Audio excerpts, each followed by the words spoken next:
Okay, it's time to get started and do this thing. Hi there, everybody. It's been a really, really long time.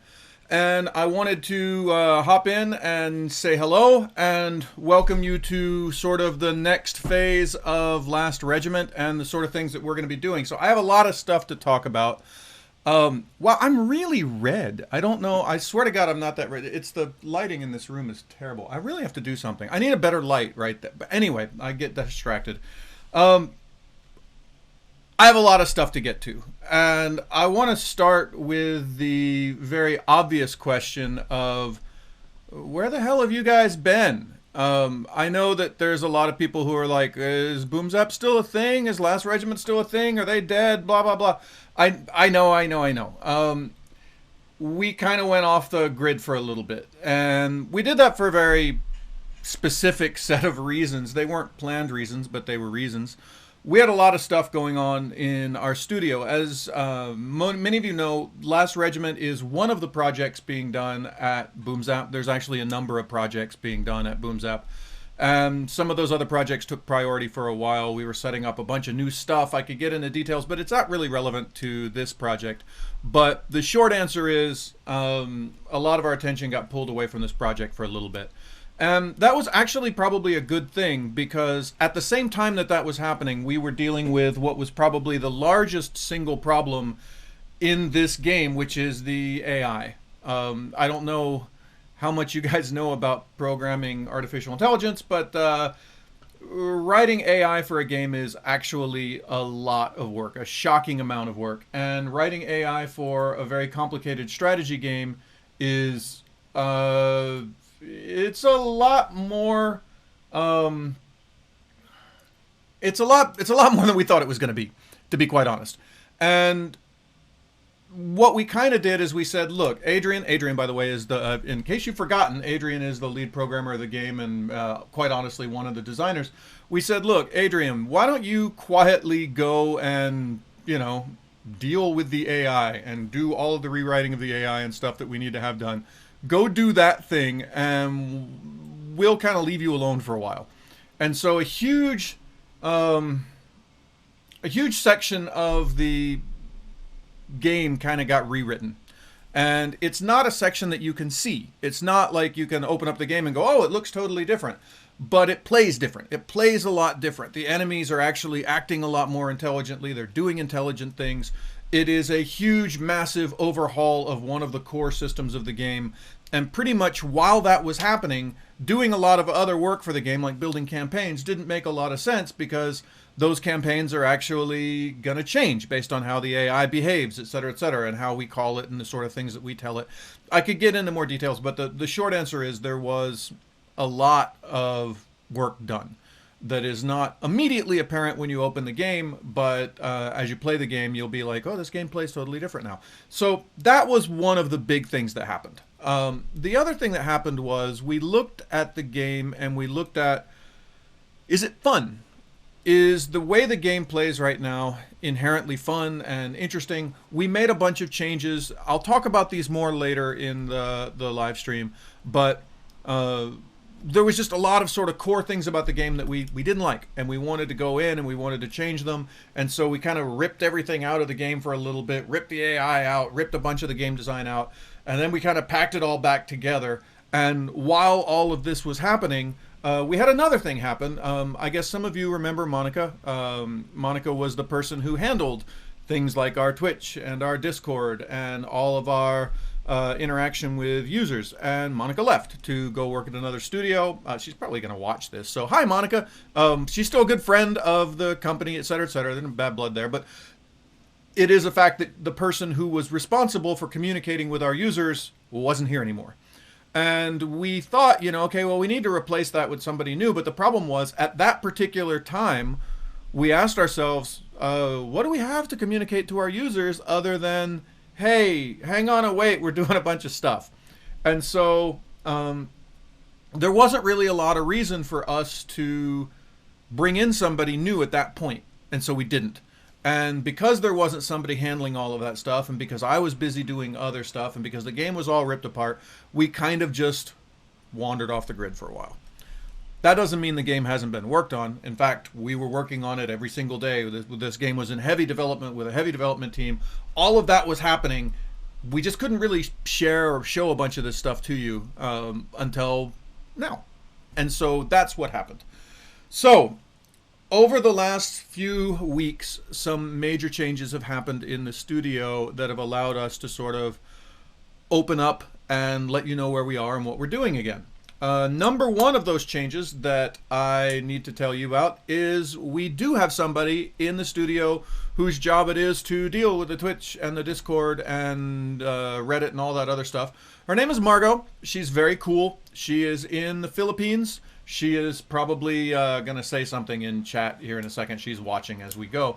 And she's a young marketing intern type person. We're training her up to do this job. She's a go-getter. We like her a lot. She's very new to a lot of this stuff, and so it's going to take her a little bit of time to get used to how we do things here, et cetera, et cetera. So, you know, cut her some slack. But we actually have somebody now whose job it is to communicate with the team. So that's a new thing. Merlin asks, if you have somebody who's being paid to deal with this Twitch, will they be streaming? Or let me get back to that. I'll be streaming. She'll be making sure that I stream, which was something Monica used to do. So I want to talk a little bit about the schedule and the communication that we're going to be having with the team. So we have a schedule. We're pretty dedicated to this schedule at this point. It's based on all of the work that we've done. We've made a lot of advancements. I think we're in a better place to stand behind a schedule now. The big news is we are going to be going into early access in August. Now, one thing that we are committing to from here on out is that the first week of every month, we're going to drop something new on you. There's going to be something happening the first week of every month from here on out in the project. The first week of July, which I guess is, when is that? It's in a couple weeks, 3 weeks, something like that. I have a calendar up there. I'm not sure. In a while, we will be dropping our last closed beta build. The last major changes for the beta build. This will be the last thing that we release before we open up to early access. Early access will be the first week of August. Now, right now, we are not sure how long we're going to be in early access, but we have to plan for something, and the current plan is that we will be in early access for 6 months. Now, I know that seems like a long time for some of you who play other games. It's not a long time for some games. There's some games that have been in early access for a year or more. So I don't know how long or is too long or too short for early access. We looked at what we want to do with early access, and we realized that we couldn't do it in less than 6 months. And what we really want to do with early access is we want to give our users a real chance to be involved in game development. We actually want to, you know, make it meaningful. I think a lot of people put their games in early access just sort of as a marketing gimmick, and they're not really changing anything during early access. And we're committing to actually changing things during early access, actually listening to feedback, actually making changes based on feedback. And to do that is just going to take time. So we're looking at 6 months of early access. Now, it may end up being longer. I doubt it won't be shorter. I highly doubt that it'll be shorter. Maybe a little bit longer if we find during early access that we have bigger changes to make than we thought we were going to make. We'll find out. But right now, we're committing to 6 months of early access, which means that the actual release date for this game will be something like February 2020. That's the current plan right now. During that time, we will be dropping every month something new. Now, what we're also committing to is every financial quarter, every 3 months, 4 times a year, we will be releasing something big. We will be releasing something large. And this comes from a lot of research that we did on successful projects. And one of the things I want to talk about is how I think we kind of messed up on Kalasia. When we launched Kalasia in the early access, we were resistant to making large changes to it. We kind of pushed it through early access. We pushed it out. We released it. When we did the final launch, we kind of said, did it do good? Well, not really. And then we didn't really support it in the way that I think we should have supported it. Last Regiment, we're committed to doing this differently. We have the budget, we have the team, we have the time, and what we're actually committed to is supporting this project for quite a while. And that support means making meaningful changes if we need to make meaningful changes. It means, I'll talk about a lot of the things that we'll do, but one of the big things that we'll do is every month we're going to drop some new content on you. Every 3 months, we're going to drop something big on you, something nice.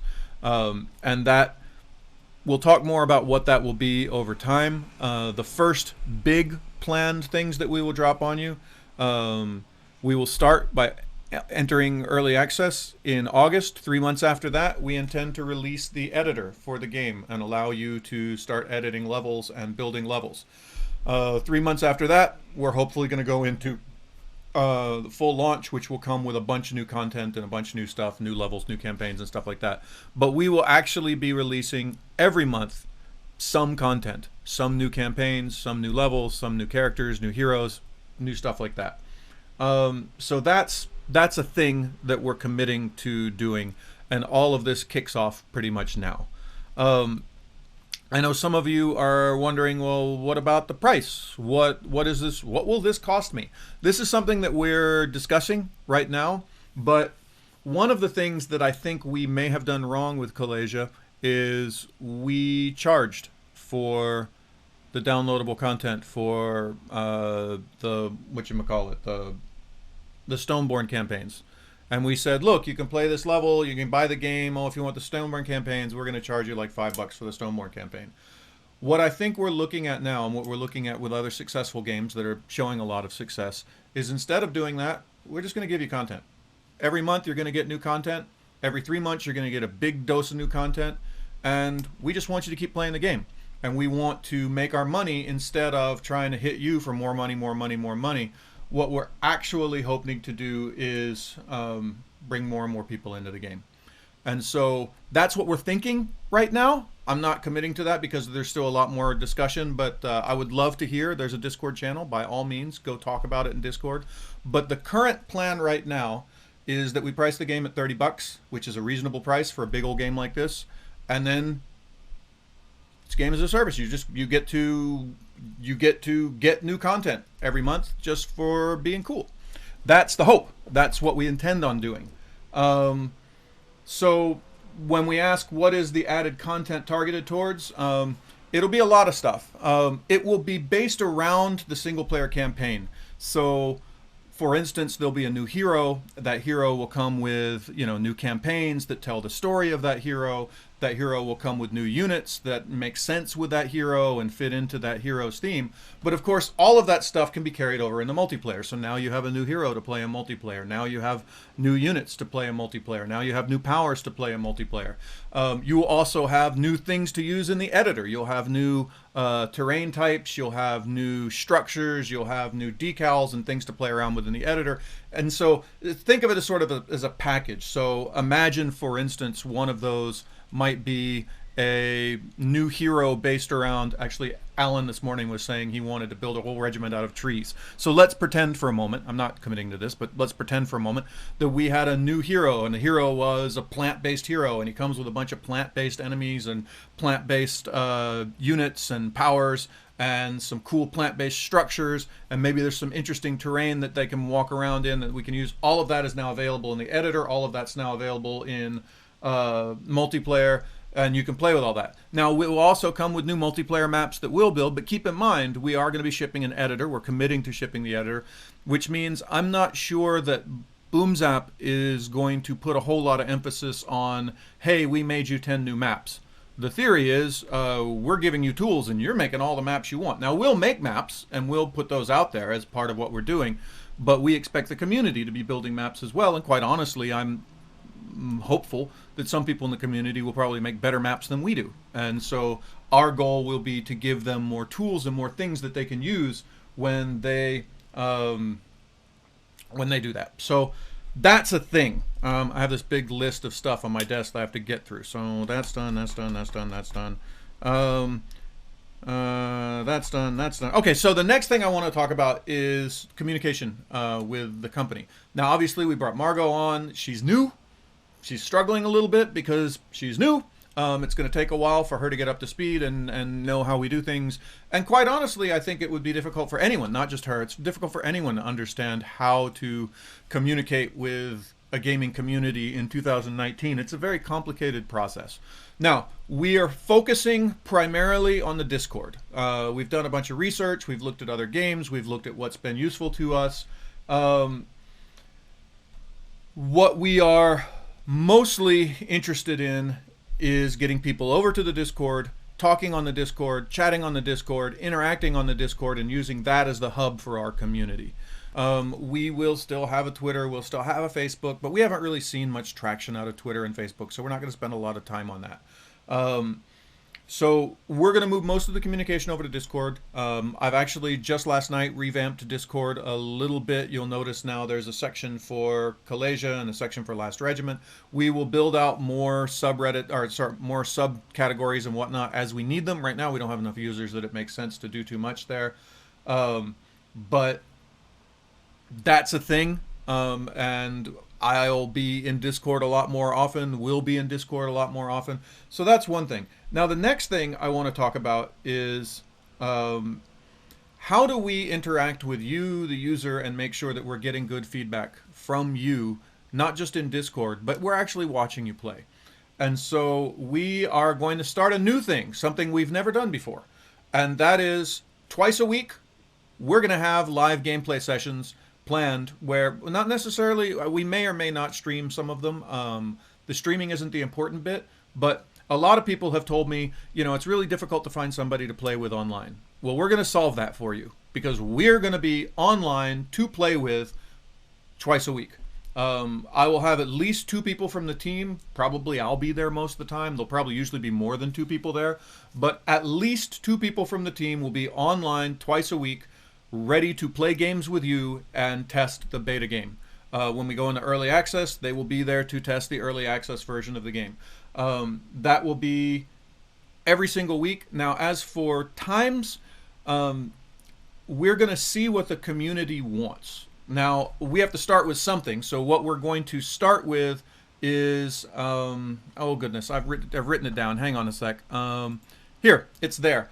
So we're actually going to be doing beta session playthroughs 10 p.m. Eastern on Monday and 10 p.m. Eastern on Thursday, which is 11 a.m. here in Tokyo. That's 10 a.m.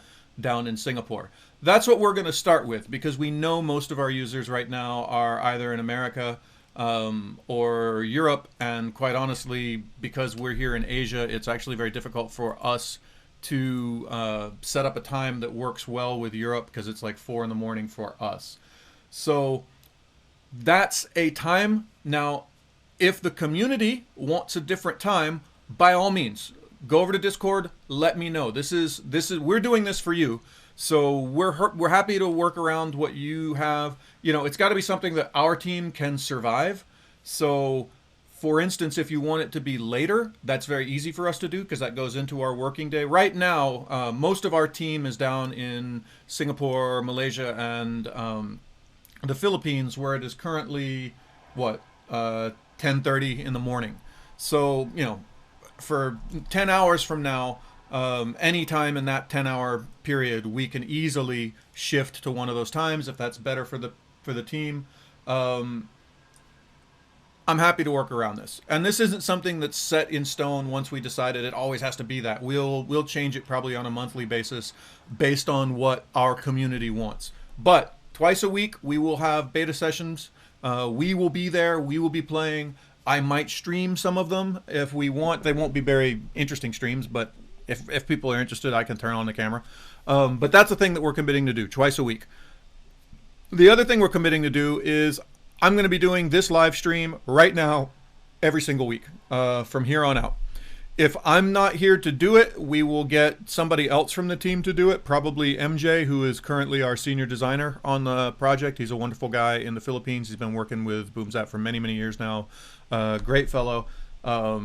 Someone will be here once a week to let you know what we're doing, what we're going to be working on, what our challenges are, what's been interesting.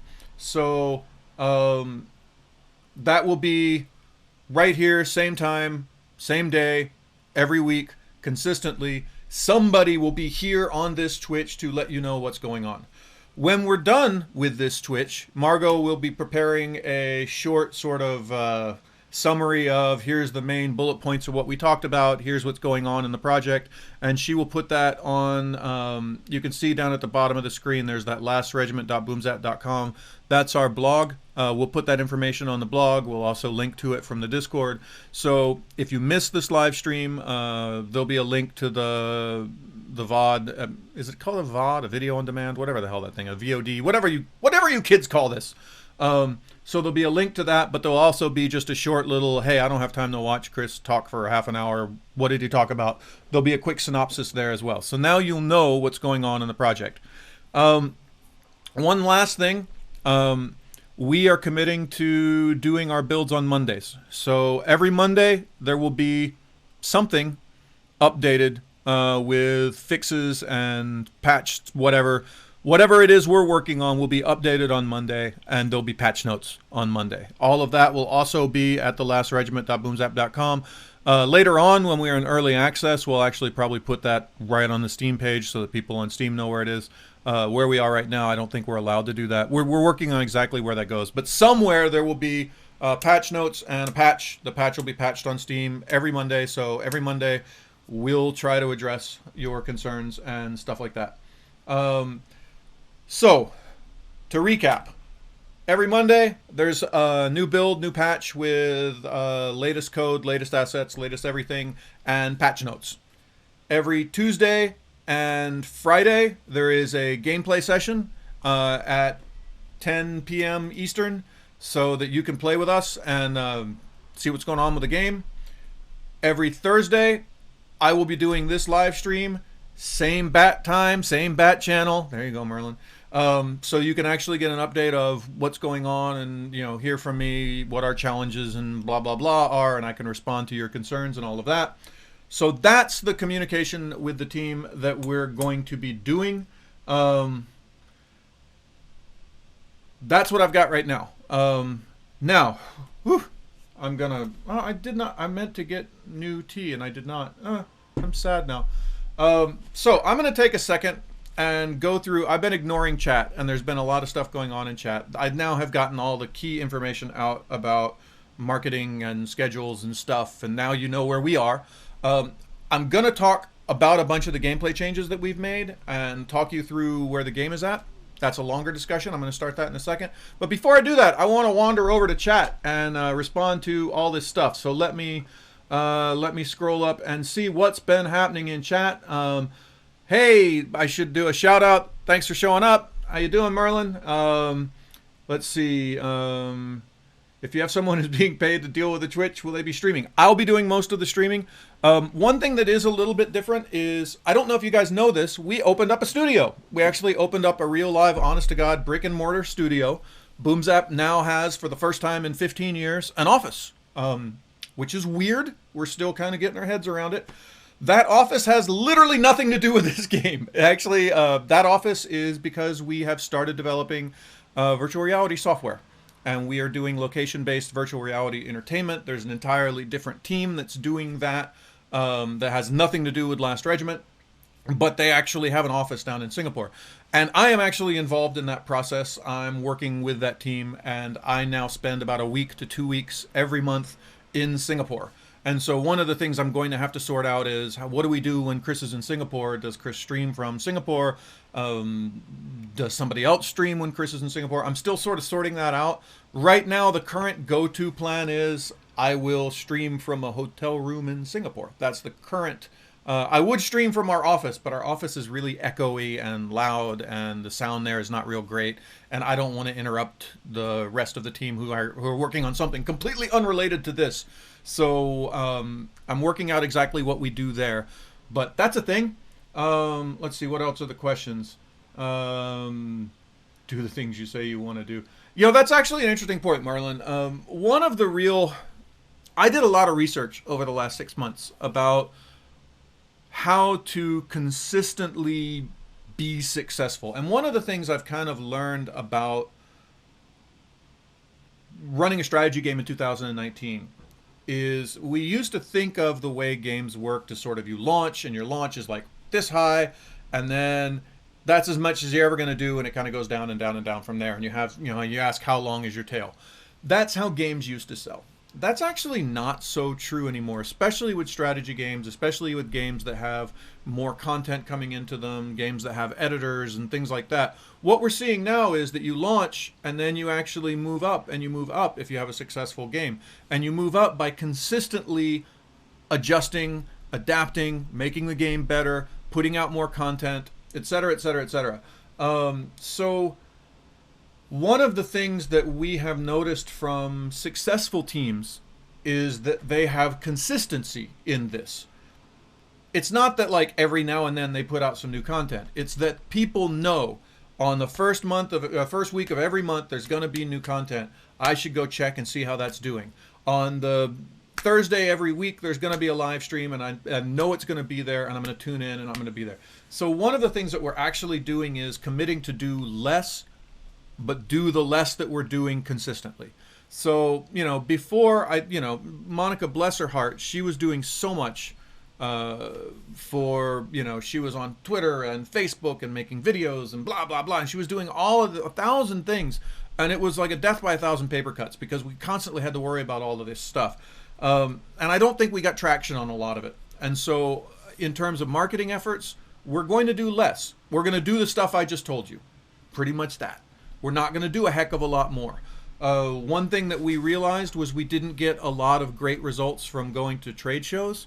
We will still go to a couple because they're nice places for me to watch people play our game, and we get kind of good user testing out of it. But in terms of return on investment, we didn't get a huge amount of effectiveness out of that, so we're probably going to do less shows. We're going to spend less time. We're not going to bother with our Instagram page or anything like that. We're kind of figuring out what is it we are specifically going to do and how are we going to do that well. So the stuff that I just talked about, we are committed to doing. We're absolutely committed to doing consistently, week in, week out, so that you can depend on us to do the things that we say that we're going to do. That's a big part of it. So going back to the list of things in chat, so hi Boomzap TD. For those of you who don't know who Boomzap TD is, TD means technical director. That is Alan. That's my business partner. And one of the changes over the last few months is Alan suddenly gives a shit about our game, which is actually really nice. He has not traditionally cared much about our strategy games, which is weird because he's a huge strategy game player. And lately he's taken a real interest in Last Regiment. It's been really nice. He's had some wonderful ideas about how we can be doing things better. He's gotten very involved in how we're marketing things. And I'm really happy that Alan's taking a real interest in the game. So that's fun. He's not actually doing any development on the game because he's actually got his own games to make. So that's his thing. But every now and then he's popping in with opinions and stuff. So if those of you are wondering who Boomzap TD is, that's my business partner, Alan. He owns half the company. So what else? What platforms are you advertising the early access on? Steam. So the question is buying ads, doing interviews, blog posts, videos. So on that, one thing that we never did with Kalasia, and I think we were foolish not to have done, is we never really bought any users for that game. We never bought Facebook ads. We never bought Google AdWords. And we never bought Reddit ads. We never did any of that. And instead we spent our budget on expensive trips to PAX and stuff like that. If I sit down and do the math and I say, how much money did we spend to send Chris out to PAX Boston and rent a hotel and get the booth and all of that, it's quite a lot of money. And we probably would have been better to have just taken that money and invested it all in Reddit advertising. And so we're going to try that. We're going to try doing that. We're not going to do that right away. We're still in beta right now. Probably not even in early access. I would imagine somewhere about halfway through early access, when we've gotten a lot of feedback, and we've made a lot of changes, and we feel really confident that when we buy a user, they're going to stick around, then we're actually going to go buy some traffic. We're going to go, and I think, we're looking at how we're going to do that. The couple things that we're currently considering as sort of top list items. One, finding a number of YouTubers that are consistently good strategy YouTubers and asking them to do some YouTube videos for us.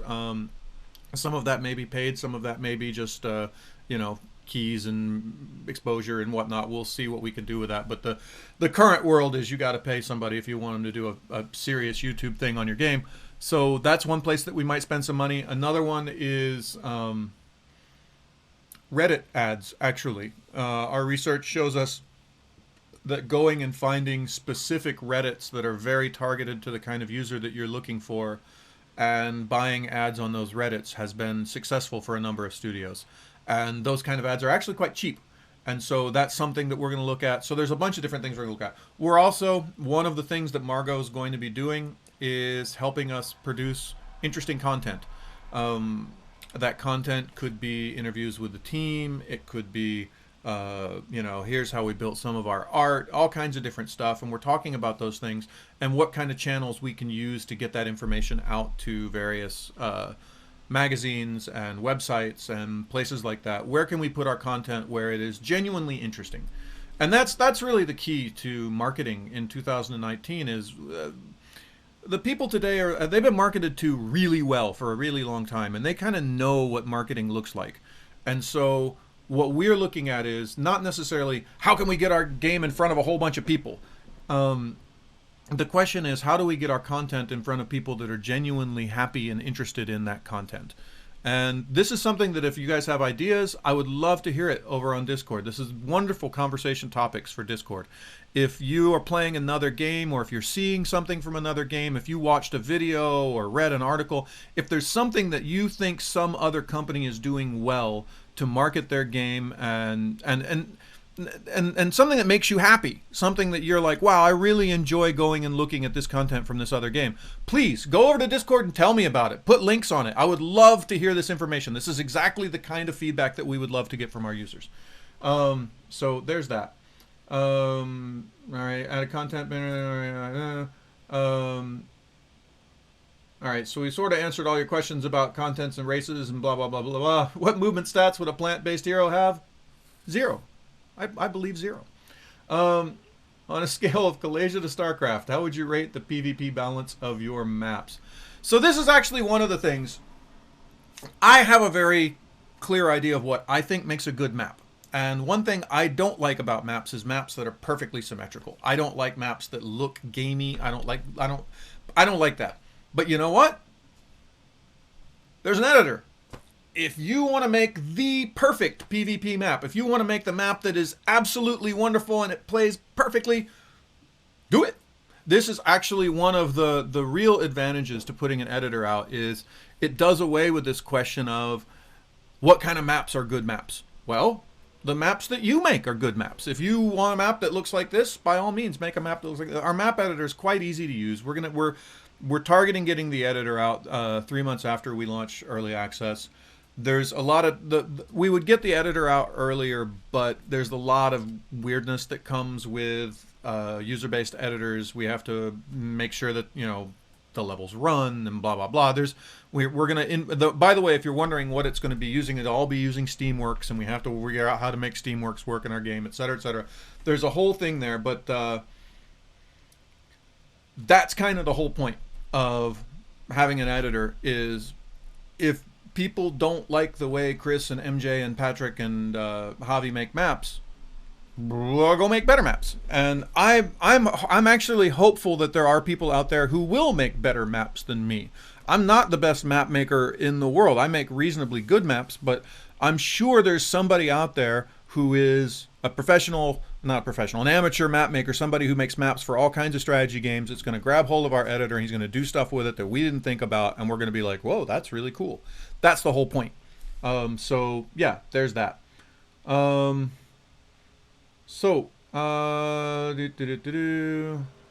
of other stuff. Ground Zero, thanks for being here. Howdy, howdy, howdy. I'm still scrolling. I'm so far behind in the chat. I'm going through all this.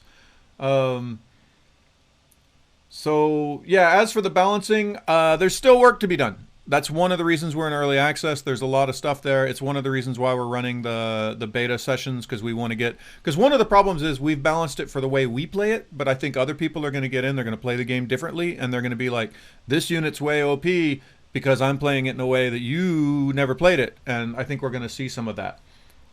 So there's that. Let's play for beer. How are you doing? Thanks for joining us. Boomzap Ben, thank you for joining us. Do, do, do, do, do.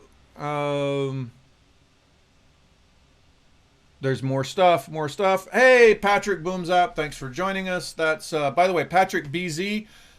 I should let you know there's some new people on the team. A lot of new people on the team, actually. We brought in Patrick, who is a relatively new designer. He's been with us less than a year. I'm not sure if you guys know about him. We also recently added Javi, who is another designer from the Philippines. He's actually an indie game dev that we brought into the studio, a really great guy. Made a couple great games in the Philippines as an indie dev and works for some other stuff there. So he's been in. He's already been building campaigns. So Javi's joined us as well. So that's cool.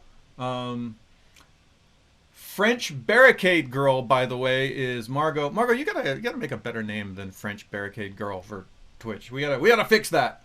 So there, I think I've now gone back through all of the. I think I've gone through all the chats. Whew. That's a lot of time to talk straight without any. Yes, yes, yes. I know it's Eponine. I know you have a Les Mis fetish, but we gotta, you've gotta put some. Anyway, everything's political. Yes, it's 2019. Everything's political. Okay, I'm gonna tell you a little story. I'm gonna take a little break. All right, wait. What did I miss? PAX East. What? Oh wait, hang on. Let me scroll up. What did you say about PAX East? I don't know. I missed it. I was there was so much up there. Wait, what was the question about? And coming back for the future because of cookies. Yeah, you know, I enjoy going to the conventions. I like them. They're fun. I love sitting in a booth and watching people play our game. It's actually really fun. But there's another side of it, which is I have to genuinely look at what generates users. And those were expensive. Now, we will be at ESGS. I'm committed to be there. If you're in the Philippines, we'll be at ESGS. We'll probably be at a couple other small local conventions here in Asia because those are easy and cheap for me to get to. The big, you know, drag my ass all the way over to America and get a booth at a convention in America, I don't see that happening anytime soon. If I did another one, it would probably be PAX San Antonio. And the real reason for that is my parents live in Dallas, and I can bundle it with a trip home to see my parents. So that's a thing. There we go. Instead of PAX East, you can fly out the stuff for the booth to my house and set up for the weekend here. There you go. We could all hang out in the booth there and eat cookies. That would be fun.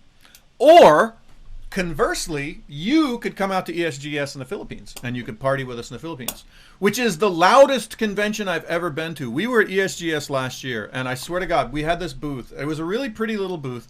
And right next to us was a company that was selling like fancy gamer chairs. I don't remember the name of the company, but it was a gamer chair company, and it was I don't know, their logo was red. That there was something local, and they had this wall of speakers, and they had this music, this pumping music, and it was so loud my hair actually moved. Like it was like standing in front of a friggin' jet engine.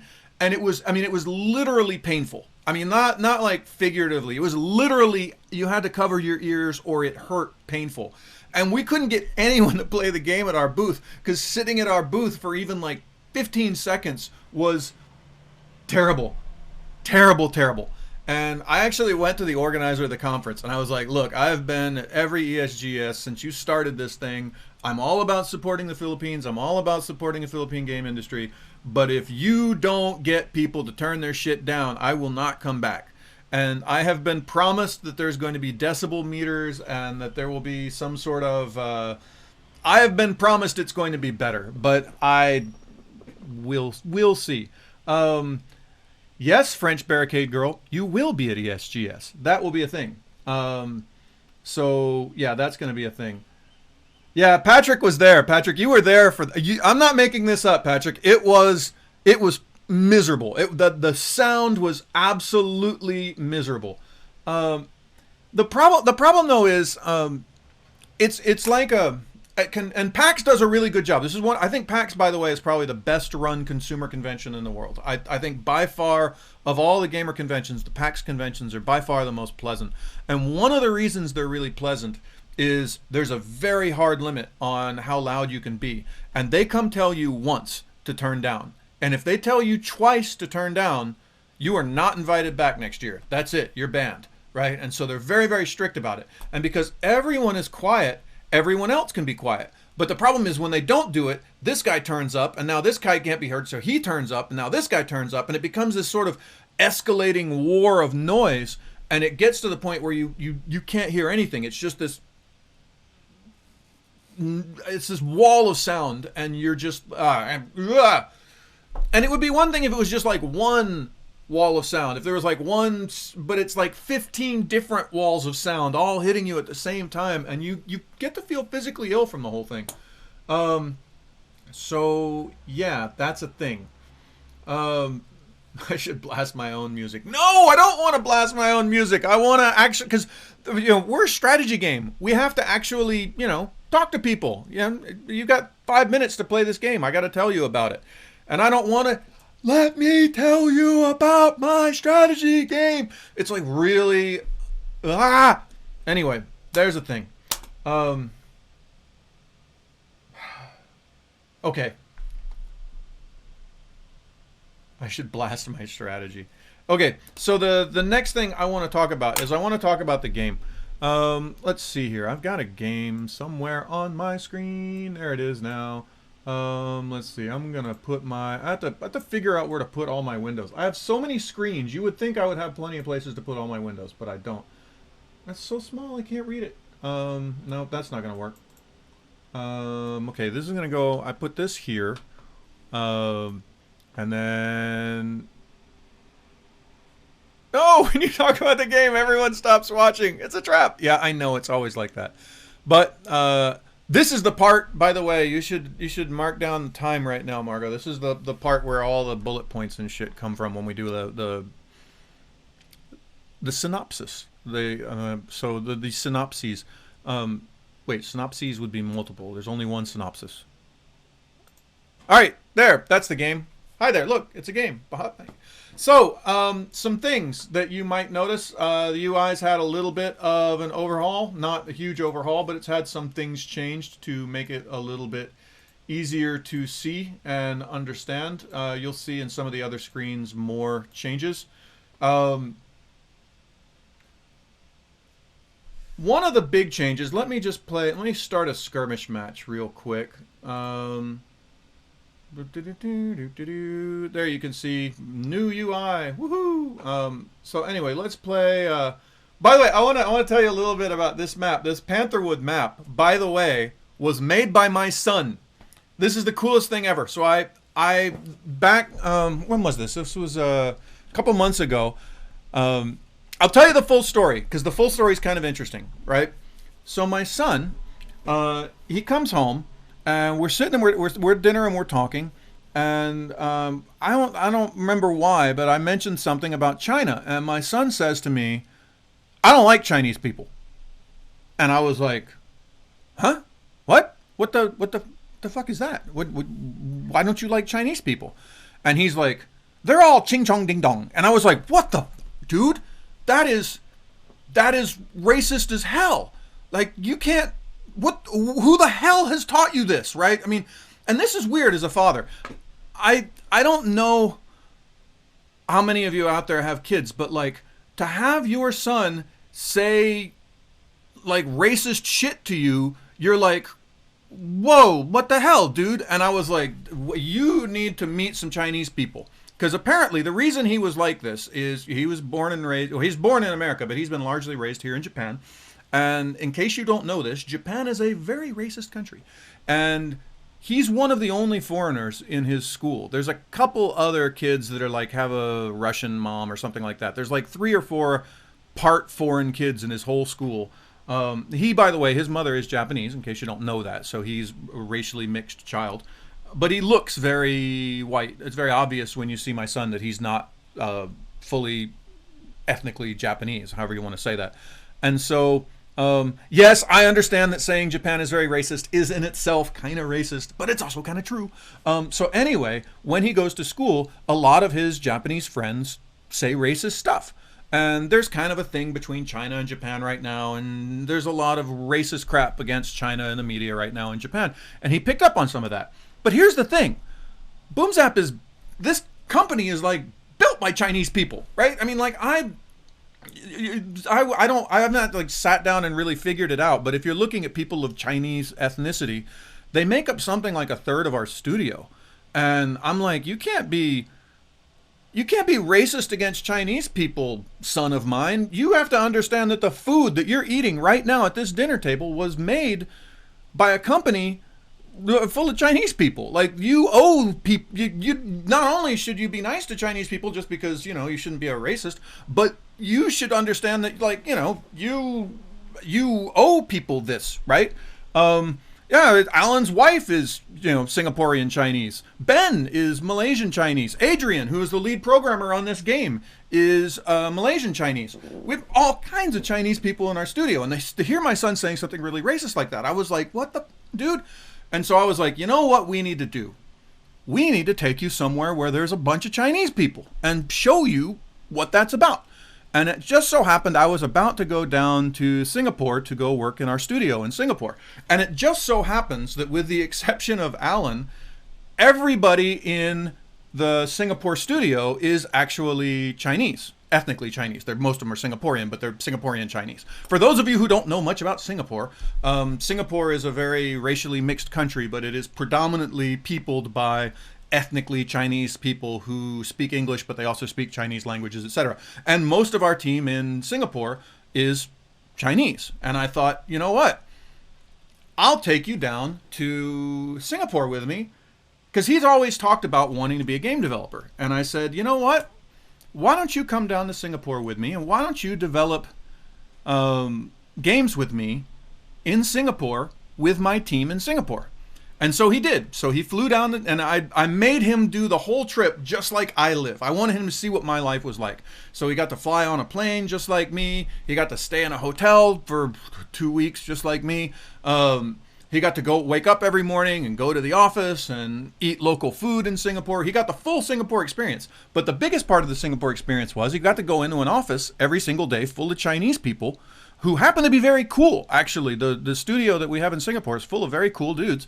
And work with these guys and have people around him speak Chinese and eat Chinese food and be so, be fully exposed to a it's not China, but a Chinese-like experience. And I thought, because he was like, oh yeah, I totally want to develop games. And so I was like, okay, if you want to develop games, then you can sit down at a desk, just like everyone else in the team. You can use a computer at a desk, just like everyone else in the team. I will give you tasks in the morning, just like anyone else in the team, and you will build levels for our game. And so this level, this one that we're about to mess around with, was actually built by my son in our level editor with very little training. I was very proud of him. By the way, he has become far less racist towards Chinese people. That part worked. He actually really loved Singapore, and he's now talking to me about how he might want to go to college in Singapore. So that was kind of cool. So yeah, that was a very long-winded way of telling you my son built this level. But I thought it was a cool story, and I was really proud of my son for learning things. And yeah, that was cool. Yeah, there's actually, I'm reading the comments. Yeah, there's actually some, Singapore is a very difficult place to explain unless you've been to Singapore or know anything about Singapore, because it's like, someone in Singapore will be like, yeah, I'm Chinese. And you're like, you're not Chinese, you're Singaporean. And they're like, yeah, but I'm Chinese racially. And like, there's a lot of like racial national identity issues in Southeast Asia that Americans are not ready for. Like, it's hard for me as an American to start understanding, there's a whole like there's a whole thing you have to learn between the difference between someone who's Malaysian and someone who's Malay or Malay Chinese, and there's a whole thing there that it's actually very cool. Like rocks. I get questions from Americans like, do Filipinos still live in wooden huts? Do you have Coca-Cola? What the hell, Americans, are you talking to? Everyone has Coca-Cola at this point. Wow, yeah. College in Singapore. That's coming. Actually, Ben, colleges in Singapore are pretty nice. I actually spent a semester at NTU in Singapore. It was very nice. I had a good time there. But I've gotten very sidetracked. So let's play this level. So I wanna. Okay, so now, so sidetracked. Welcome to my streams, where I can't manage to do anything for any reasonable amount of time. All right, so let's play a game real quick. You'll notice all kinds of new pretty UI I'm proud of. I think there's still some corrections we can make, but actually it looks way better than it used to. I'm not sold on these gem-like buttons, but whatever. So I want to talk to you about some of the big changes that we made. One of the biggest changes that you can see right off the beginning is, look at all these cards down in the corner. And I don't know how long it's been since you guys have played the game or whether or not cards were involved, but we have made cards a much larger part of the game. And one of the big changes that we've made with the cards is the way in which you discard them and get them. So cards were not involved when you played before. Wow. All right. So let me go back a little bit then and show you the full thing. So when you start to build your regiment, let's see here. Let's go build a regiment real quick. Let's build a whole brand new regiment. So when I decide to build a brand new regiment, let me delete this placeholder regiment. Let's say I start with Captain DeRosa here, right? Now, you'll notice I have rare and uncommon and common cards. And I can actually set each card to how rare I want it to be when I draw it. So for instance, if I want these mercenaries to show up all the time, I can put them down here in common, and they'll draw far more commonly. If I wanted the sloop to show up much more rarely, I would put it here at the top. So the Drake Scouts, for instance, are not a rare unit. They are a unit which could be rare depending on where I put them in my deck. If I put them here, they're rare. If I put them here, they're uncommon. If I put them down here, they're common, right? So I can actually determine how often I want to draw cards in my deck. Now you'll notice these 6 cards are specific to Captain DeRosa here. She's the only one that can get these cards. You also notice that some of these cards are powers. So the powers are kind of like spells that you can cast anywhere. You'll notice as I go through the different units, some of them cost gold, some of them cost mana. And so some characters like DeRosa, they don't really do a lot with mana, so most of her stuff is gold based, whereas Zilvera, who is a wizard elf, she has a bunch of mana based things or a bunch of cards with characters that have powers that also use mana. Now you'll notice we still have, like in the original version of the game, we still have powers for the units. So for instance, if Silvera were to summon these moon priests, the moon priests would have all of these different abilities to summon other things or to make things happen. So they have their own specific spells, but we also have these sort of more generalized spells that you can play anywhere. And so when you're putting your regiment together, you're actually putting together sort of a strategic idea of which powers do I want, which units do I want, what powers do those units have, and then how often do I want to draw those cards. It's actually not something I've seen in a lot of other games. It's quite original. Now the reason we did it this way, if you think of like a Hearthstone deck, in a Hearthstone deck you would sort of do this by saying I'm going to have 1 of this card or I'm going to have 2 of this card in my deck. We don't know when you finish your deck because the game may be 40 rounds or 30 rounds or maybe endless. We don't know how long you're going to be playing. And we didn't want running out of cards to be a thing in the game. And so there's not, for instance, if I put this sloop in the deck, it's not like I've drawn the sloop and I don't get any more sloops. I just have less of a chance of drawing sloops. Merlin asked, by the way, what is the odds of drawing common to uncommon? I forget what they are right now, but I think if I remember right, it's 4 to 3 to 1. Or no, it's 4 to 3 to 2. Or 3 to 2 to 1? It's 3 to 2 to 1, I believe, right now. MJ, you can answer that question. We've been messing around with what those odds are to make it feel good. I think the latest incarnation of that is 3 to 2 to 1, I believe. But MJ, you can check me on that. Percentage of drawing cards in each rarity slot. Can you put doubles of cards in the deck? No, you cannot put doubles of the cards in the deck, and yes, you are forced to put all 12 cards in. So I can't save out a deck that only has 2 cards in. Okay, so yeah, it's 4 and 3 and 2 is how it's weighted. So every single time I draw, I assume that I have 4 of each one of these common cards, 3 of each one of these uncommon cards, and 2 of each one of these rare cards every single time I draw a card. So there's that. Now it gets a little more complicated in a minute. I'll get to that. But for right now, let's put together a deck real quick. So this is Captain DeRosa. She is an infantry captain. She's got a heal ability. She's got an improved assault ability. She probably wants some infantry units. Let's bring this Marine officer as a rare officer for her. Militia are pretty good units for her. Let's see. I probably want to have some artillery for her, some basic field artillery. I can also look over here to my powers. And there's all kinds of various powers. Thank you so much on the comment about the art. I do think the art is actually really nice. I'm very pleased with the art. We'll give her this Mercenary Bloodthirst. This is a pretty good card. Let's see. There are also some powers which are sort of meta powers, which will affect your cards. So for instance, this is a power that allows you to discard your whole hand and get brand new cards, which is actually a super useful card. This is one that allows you, when you draw a card, you can actually choose one of 3 different cards, which is kind of cool and useful. So there's a bunch of neat stuff we can do now that are sort of meta cards that affect the deck and that sort of thing. We also have big, powerful cards that do damage to whole areas of the map, etc., etc. Reinforcements. This is a really great card to bring along. Daring Escape is kind of a fun one. This one allows. This is kind of your my hero's about to get his ass kicked. What do I do? Card. This is kind of a fun one. Let's see. I think I need some more troops. I'm a little power heavy right now. Let's see. I think I need some basic mounted units. Light cavalry is a good one. I'll bring some of these Drake scouts, and these support wagons are useful. So now that I've kind of figured out what I want,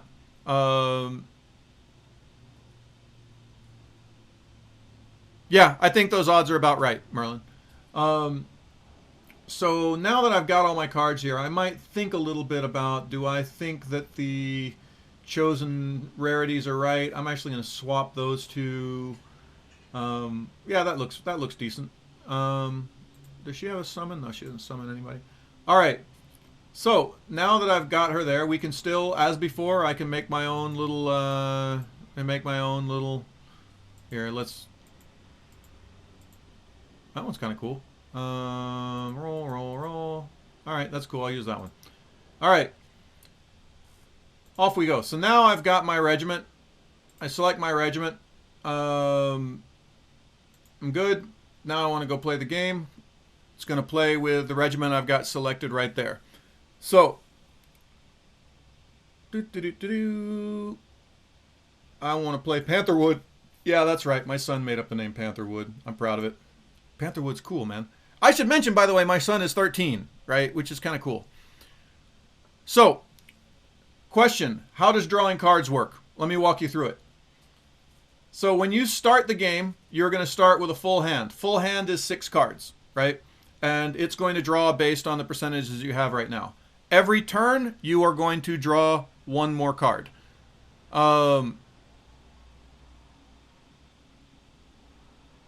13 is not yet at the edgy ass names phase. Anyway, 13 years old, he made this level.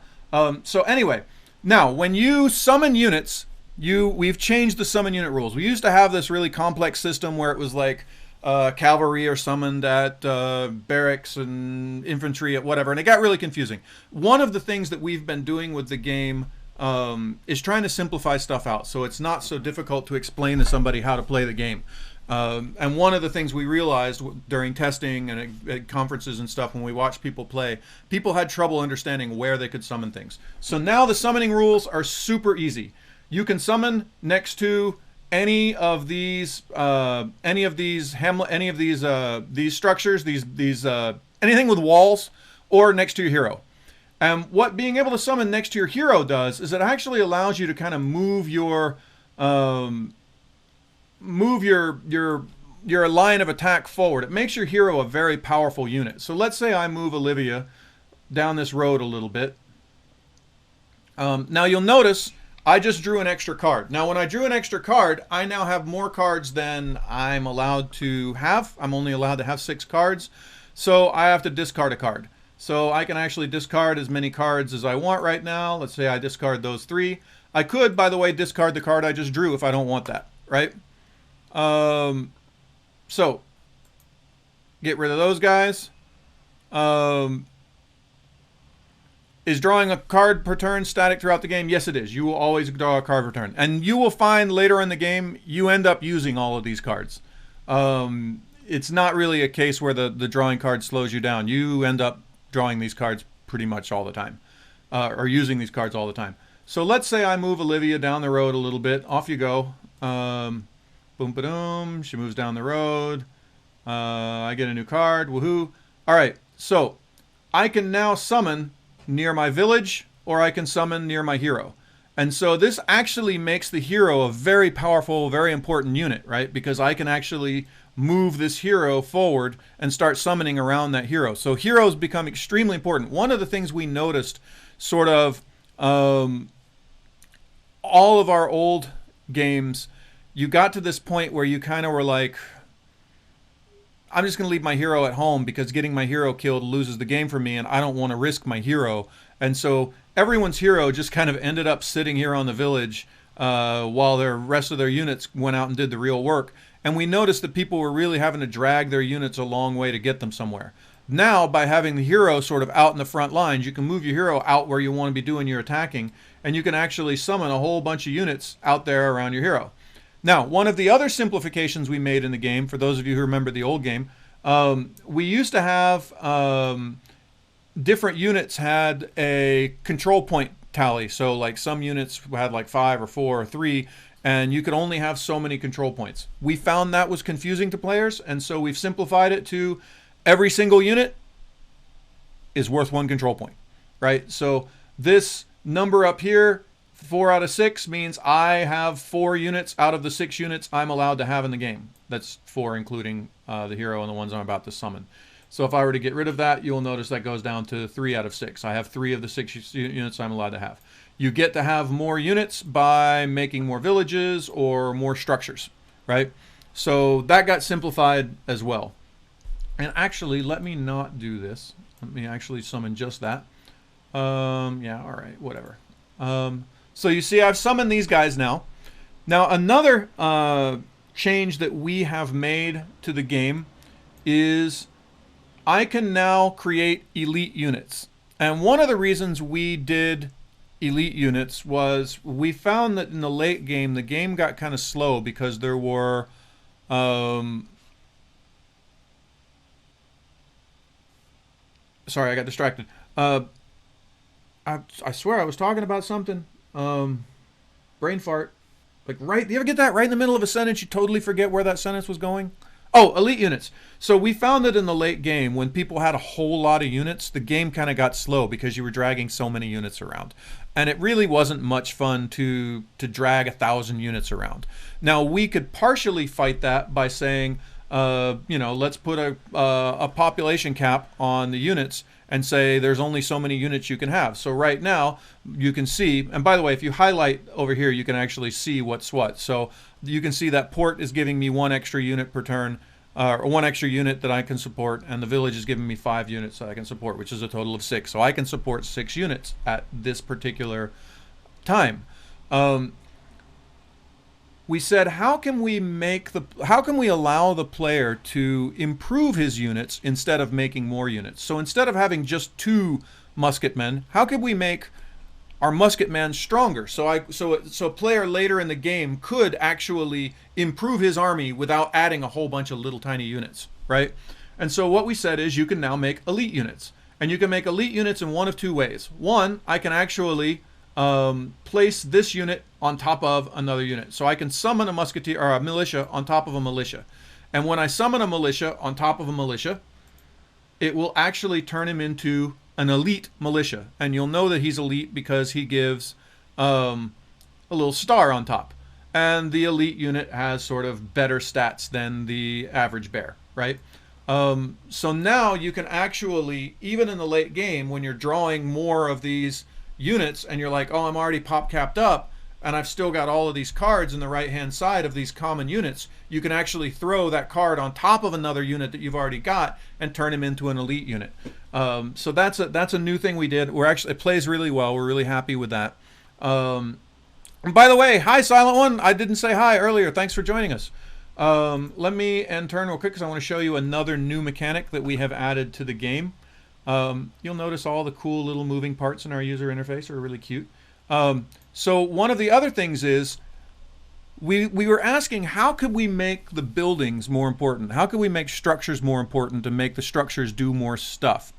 And we said, what if the structures actually gave you the ability to draw some new cards, right? And so if I've got a unit here on this structure, I can actually use the power of draw cards. So what this character is going to do right now is he's going to draw a new card. Well, what card is he going to draw? Well, one of these cards that you see right there. So these are special cards that are only available from that structure. Now, when I draw my cards, right? Let's see.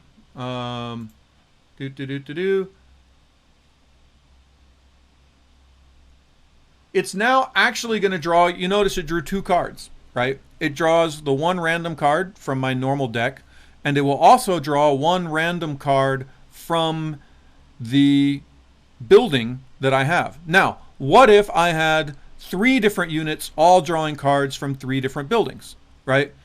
Each one of those would actually draw a different card as well. So if I wanted to, I could actually draw a bunch of cards in one turn, and they would be specific to those buildings. So this card here, this fair trade card, I can't get that card in any way other than drawing it in a village. And there's a whole set of special cards that go with barracks or stables or other different structures. And this gets even more fun when we start talking about temples and places like that that have cool, badass spells that you can only get from the temple and whatnot. Now, the reason we did this, there's a couple different reasons why we did this. One of the big reasons we did this is before we used to actually have a bunch of powers on the structures. And so you would be on the Temple of Evil and that would give you this power to cast this one spell. But the problem with that was it was actually really overpowered because you would just bang on that spell every single turn. And so we said, okay, well, let's make that spell really expensive. Well, you made that spell really expensive, but now the guy just sits there. He doesn't really do anything. It wasn't fun, that having the power directly on the structure. And the other thing was, a lot of times your structure was like way back in the back. And so you're like, okay, I've got this really cool power, but I'm nowhere near anyone that I can actually cast it on. So, yeah, right? And so we said, well, what if instead of that, the Temple of Evil gives you the special evil spell, and that special evil spell gets thrown into your deck. You can draw it. It's now down here in the bottom right-hand side, and now I can throw that card down anywhere on the map, right? But the card, of course, still has a cost. So the great big huge evil spell that's really overpowered, we can still give that spell a really high cost, and now you can keep it down in your deck and play it on that special occasion when you really, really want it. This is actually really fun, and it plays really, really well. I'm really actually happy with that. One last thing, I don't know why this officer is not, we actually, MJ, this is something we need to do, is the Marine officer is a unique unit, but it does not actually show me when I look at the card that it is unique. We added a new, and this is quite recent, we added one mechanic which is some units are unique units, and a unique unit means I can only have one of them on the map at any given time. And this is one of the ways in which we are balancing out the idea that everything has the same population support cost. with wanting to have some units that are really badass units. So yeah, they're legendary units. I wasn't going to use that word, Alan, because, you know, I don't want to get sued by Blizzard. But the idea being that's a legendary card. You can throw that card in your deck. You can lay it down. Now, you can still turn it into an elite unit by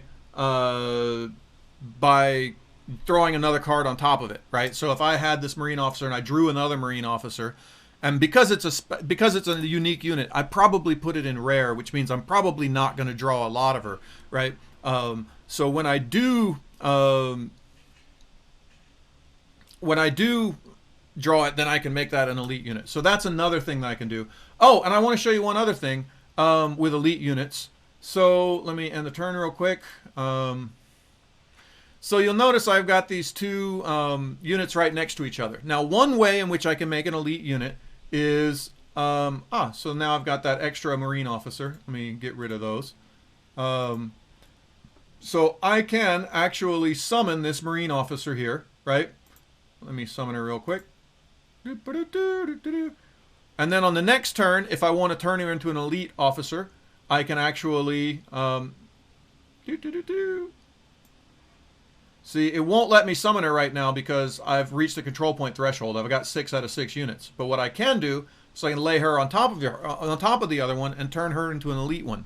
Now, there's one other way that I can make an elite unit, and that is if I've got 2 units that are right next to each other and they're the same kind of unit, I can actually upgrade the unit next to me, which means he's going to disappear and turn into this one, and that's going to become an elite unit. So I'm going to take 2 average units and turn them into 1 elite unit. And we put this in for a couple reasons. One, that way the player can actually, instead of always throwing the card down on top of the unit, he can actually make 2 units and have them run around and do what 2 units can do. And then later on, when he's like, oh, I really want to summon I want to summon these Drake Scouts, but I'm pop capped. Well, I can have these 2 units hop on top of each other, turn into an elite unit, and now I've freed up one of my pop cap and I can summon another thing. The other thing is, you'll notice in the game, a lot of times you're kind of bottlenecked where you're like, the front line is here and all my units are moving this way, and I want to support this unit with this unit, but he's a melee unit, so he can't really get around and do anything to help support. Well, he can actually go and support, just like that, right? You need to stop supporting. So now, for instance, he moves there. So when we end the turn, we'll see, that's fine. We'll see that she turns into an elite unit. He disappears and turns that into an elite unit, and he moves forward. MJ, I still want to change, by the way, the animation for that. I don't like that the animation for Guy upgrades and turns somebody into elite is a death animation. That looks weird and confusing. So that's something we need to change and fix. But anyway...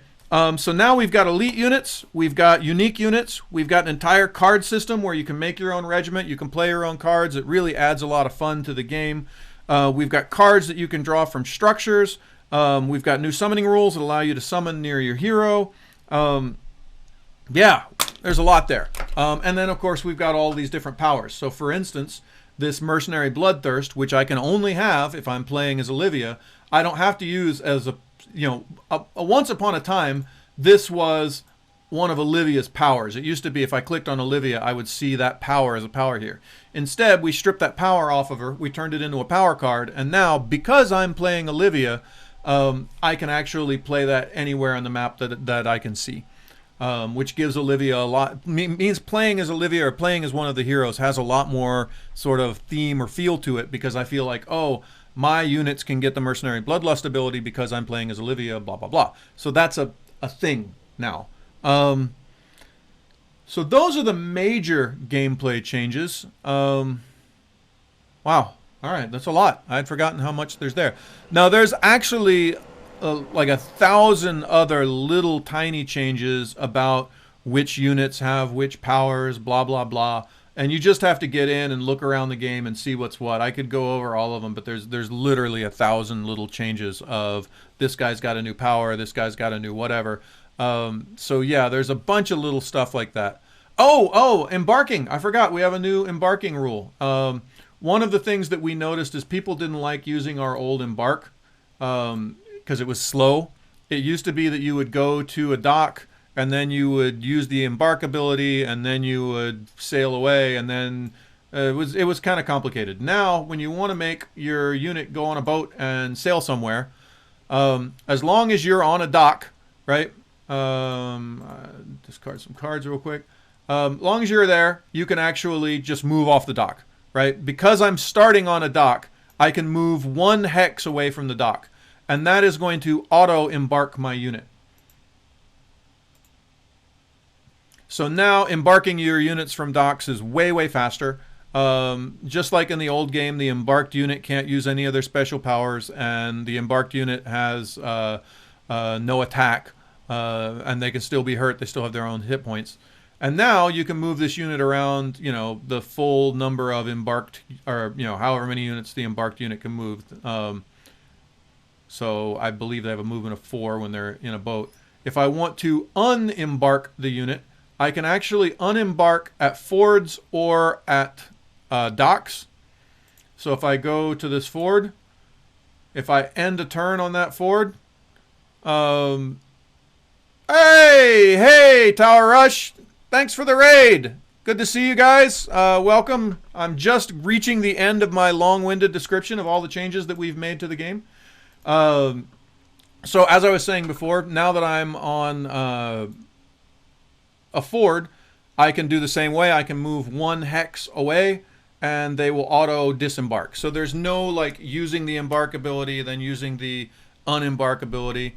Now you can actually just hop right in, hop right off. So it goes a lot faster. There were some, we actually found this out when we were playing some of the early campaign levels, and the campaign levels were really bogging down at the point where it was like, okay, now you need to go to this island across the straits. And like every single unit would have to like go here, then press the embark button, and then go, and then move, and then it's just really long and painful. So yeah, that's changed. So now that's a lot faster.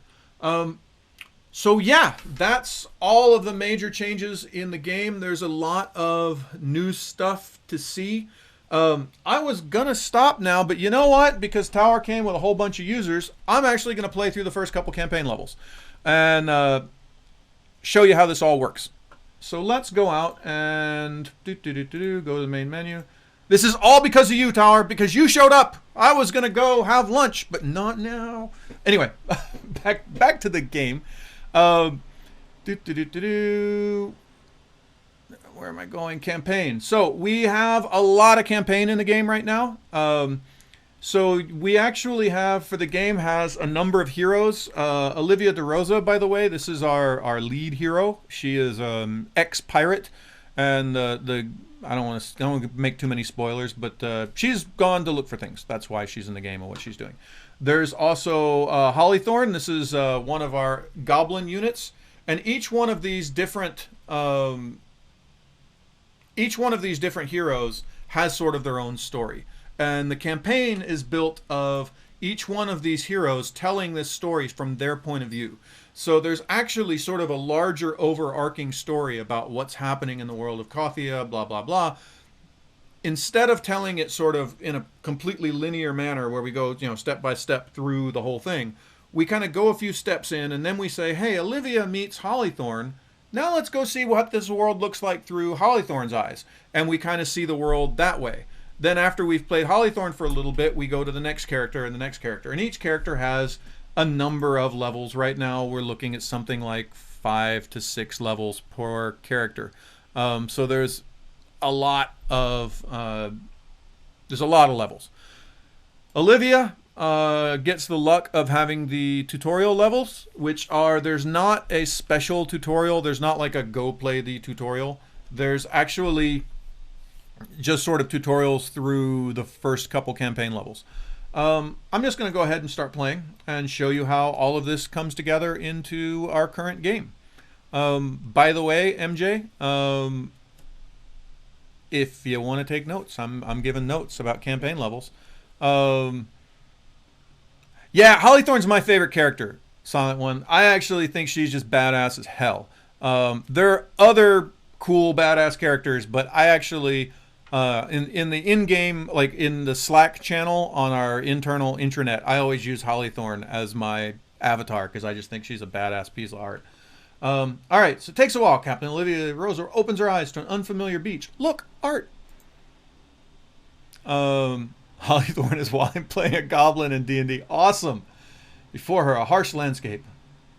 This is not where she should be. She was hired to locate missing settlers near the Cothian mainland, as well as Captain Tristan de Morthia, who was sent before her and is also missing. She knows not how far the winds have blown her from her course, but she cannot stay where she is. All right, so we start off. Note all this cool new user interface for conversations and stuff like that. We have added in, and this is something Alan, the technical director, suggested actually. We've added in highlights, so you actually can highlight over different pieces of text, and you can see what we're talking about. So if you don't know what the Rumen Islands are, then you'll highlight and there'll be some text. Where the text is right now, that'll change. It looks crap where it is right now. We'll actually figure out a better way to show that text. But if you click on it, it'll actually open up the lore encyclopedia and you will get the full story of that thing from in the game. And there's all kinds of lore that we're in the process of writing. This isn't done right now. But as you go through the game, you'll actually have a bunch of this. Hey, how come the story screen had a bunch of forest and jungle and there's no jungle forest where she ended up in? Hang on, there's jungle forest. Hang in there. All right, so moving around. So very quickly, you can move Olivia. Move Captain De Rosa out of the shipwreck. Okay, off you go. Look, jungle, whiner. Mountains, whiner. Humans are not welcome on Ape Home. A primate, but it speaks and wields a club. Intruder. No, I'm Captain Olivia De Rosa. I come in peace. I ask for safe passage. No, you trespass. You die. I've made him mad. Here he comes. All right, so use the hint button if you're unsure where to go next. All right, so check this out. We fixed up the quests a little bit. So it used to be that there was like a whole bunch of text and it was really confusing over in the upper left-hand corner. Now you just highlight it and it gives you all the information that you need to know about the quests. And if you have multiple quests, it'll tell you that. If you want to know where to go, click on the little thing. It tells you where to go. So if I was looking over here and I was like, what? Kill what pocket ape? That pocket ape, doofus, right? So let's go kill that pocket ape. We've done a lot with the user interface to try to, instead of have everything be a hint message, we've tried to have a lot of stuff where if you just kind of explore around, you can kind of figure it out yourself. So you'll note there's a whole lot of highlighting of stuff, right? If I highlight my regiment, this actually tells me what regiment I have in the game. If I highlight here, this tells me where my control points and how much gold and all of this stuff. So there's a lot of sort of, oh, I wonder how I do this. Just, you know, bah. So, are the birds clouds clickable? Why, yes, of course the birds and clouds are clickable. Who do you think we are, Silent One? Of course they are. No respect for us. They're actually the exact same birds as Kalasia. They're literally the same birds. All right. Actually, I think those birds are new. There's some of them are the same as Kalasia. Some of them are new. I think those ones are new. All right. Turn completed. No. All right. So fight. Off you go. Fight the monkey. I kicked that monkey's ass. Good job. That broken down tower looks like a good place to take refuge in for a while. All right, kill the pocket ape before advancing any further on the island. Take shelter in the ruined tower. All right, so now you can see I've actually got two separate missions. I can actually highlight either one, and it tells me everything you need to know about the mission. So that's actually pretty nice. Off you go. Let's go take the tower. Those little dragonflies are really hard to click. You can, it's just very difficult. So now we're introducing power cards. So you've just received a power card. Drag this card onto your hero and click end turn to use it. Right? So for instance, this, and you'll note everything is just like you highlight it, you get the information. So I highlight this card. Oh, okay, that one gives me 70 gold. That's a pretty cool little card to get. Now, one thing that we have in the game with the card system is in the single player campaigns, we can actually give people campaign cards. And they're cards like, you know, we don't have a card in multiplayer that just gives you 70 gold. That's kind of overpowered. But in single player campaigns, one of the things we can do to kind of move the story along or give the player things that we need, we can actually give the player very specific cards that only show up in campaign that do things that we want the player to do during particular campaign missions. So it actually gives us the power to say, here's an option that you have in this campaign. You only have it in this campaign. And we can actually control in terms of the design. We can control and we can say, look, on turn 5, you're going to get this card. That's just how it's going to be.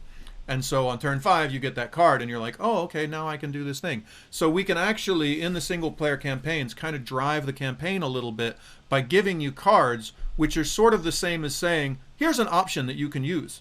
Don't have to use it right now. Use it whenever you want. But here's an option that you can use. So this is a good case of I wanted the player to have 70 gold right now because I wanted him to be able to use the gold. So here has some gold.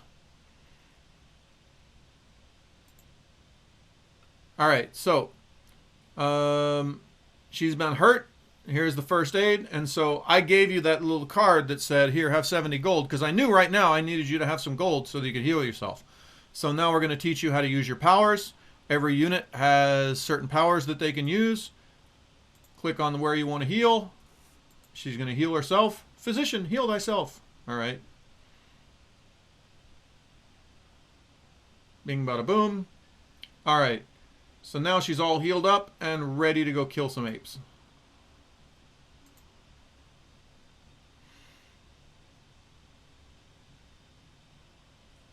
All right, defending. You can use the defend button to reduce damage taken in half. So right now she's got sort of an option. She can either attack this monkey or she can stay where she is. And she knows that monkey's going to attack her anyway.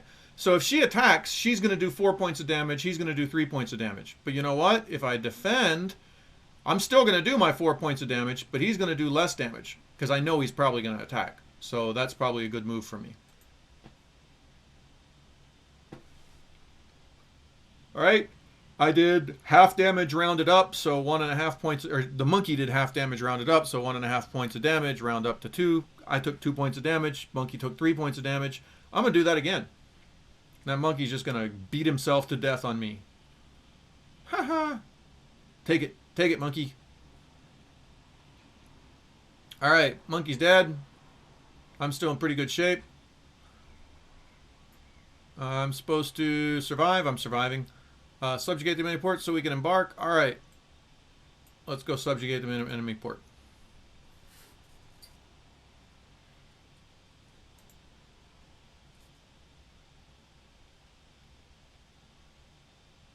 All right. Woo! I made it. If I capture this port, I can repair a boat, embark, and sail forth. Okay. Click the subjugate button. All right. Can do that. And turn.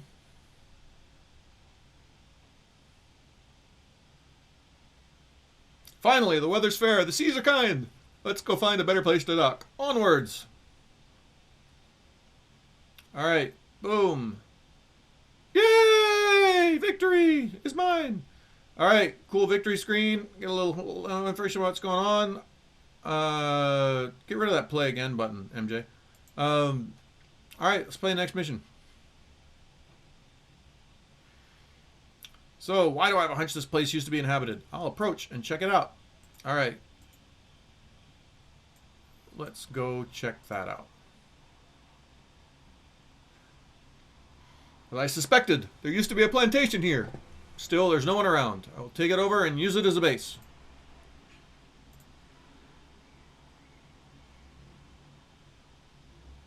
All right. Is that a human in our hamlet? Gods, I thought we were goners. Greetings, Captain Olivia. Thank me later. We're going to need all the capable hands we can get. Bless your heart, Captain. Establish yourself in our humble hamlet, and we'll gladly help rebuild. I should use like my Texas farmer accent for him. I'm going to, next time he shows up, I'm using my Texas accent for him. I can do accents. All right. All right, you take that over. Farmers, I don't have any gold, so I can't make the farmer happen yet. Summon a farmer. Use your farmer card to summon on a hamlet you own or next to Olivia. Establish a base by capturing the hamlet. All right.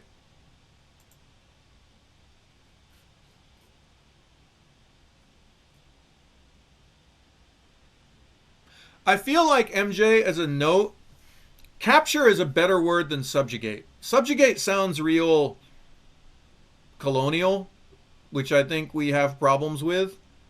Can we go through the entire game and remove the word subjugate and change it to capture? I think capture is maybe a better word for us.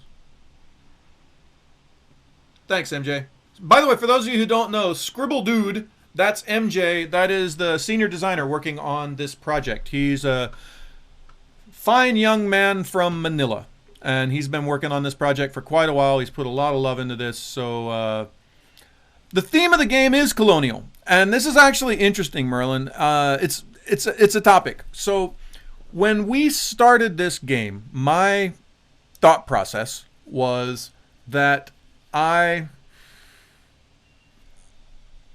every time there's a fantasy game, the fantasy game always sets itself in like the 1500s or 1400s. It's always this sort of, knights and wizards and dragons, and it's all based on, like the time of Charlemagne or something like that. And I thought, wouldn't it be interesting to have a fantasy world that was based around the Enlightenment period? Something like the mid 1700s. Which is, by the way, the time of the colonial expansion of most of the European powers. Now, obviously, we're not Europe. We're not talking about European powers. There's no France or England or Africa in this game. But I thought that was an interesting time period, and it had interesting stuff. It has musketeers and frigates and all kinds of neat stuff like that. One of the comments we started to get back from people was that some people were kind of uncomfortable because there was a lot of politically uncomfortable stuff that happened during the colonial period, like, colonialism. There's a lot. And, interestingly, our team, the people who are making this game, are sort of in an interesting position because they come from colonized nations, right? I mean, the people who are making this game are from Malaysia and from Philippines and from Singapore. And all three of those countries, their history and their past is largely influenced by colonialism. Obviously, those places had a past before their colonial periods, but if you look at modern Manila or modern Kuala Lumpur or modern Singapore, I would say by far the most powerful, most influential force that shaped those three cities, which is where a lot of our developers live, was colonialism. They have a past and a history of colonialism, and our team grew up in those locations. And I thought this was really interesting to have something, that I felt like our team could kind of sink their teeth into a little bit and kind of own. But not everybody knows that our team is from the Philippines and Malaysia and Singapore. And there are a lot of issues dealing with colonialism that are politically difficult issues to deal with. And it's one thing that we have to kind of be aware of when we're making this game, that we are approaching concepts of colonialism with some level of respect. And it's something that it was interesting. Javi, who's one of our Filipino designers and the most recent addition to the team, Javi was playing the game the very first time, and he had like one of those monkeys, and he had like 3 musketeers all shooting the monkey at the same time. And he was like, wow, this feels wrong. Because it was like these 3 colonial dudes all attacking a local native. And he was like, that's a little weird. So it's something that we have to address. It's something that we're going to have to be aware of moving forward. It's not something we can just pretend doesn't happen. So, yeah, I actually think subjugate is probably not the right word. I believe capture is probably a better word.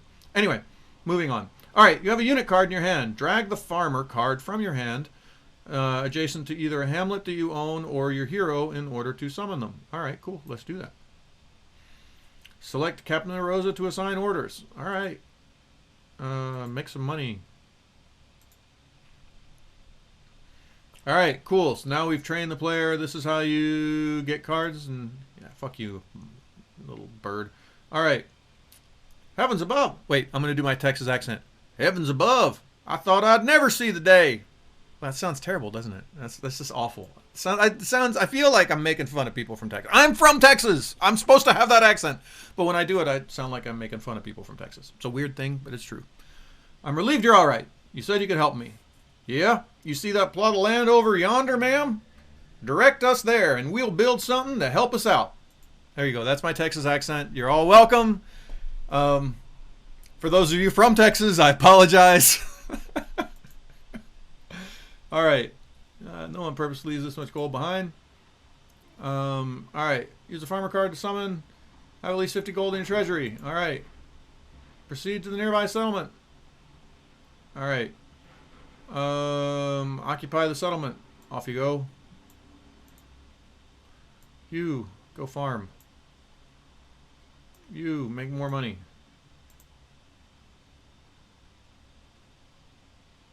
The islanders mysteriously have a Texan accent. That is true. I don't know why the people on the island would have a Texas accent. It's just a generic hick accent, I guess. Okay. But then even the word hick, that's pejorative, isn't it? It's a very political world we live in today. Like, it's so... I don't know how to talk anymore. I just don't know. All right, I got to tell you this story. So I was at a game convention in London. And I had a day off at the game convention, and I went to the National Gallery, which if you ever get a chance to go to London, by all means, go to the National Gallery. It's absolutely beautiful. And right in front of the National Gallery is Trafalgar Square, which is like when you see London, you often see people in Trafalgar Square. So I got big statues, and it's Trafalgar Square. I don't know. It's a big thing, right? So I'm standing in Trafalgar Square. I'm texting somebody on my phone. And this two young women walk nearby me, right? And one of them has a piece of garbage, and she just throws it at my feet.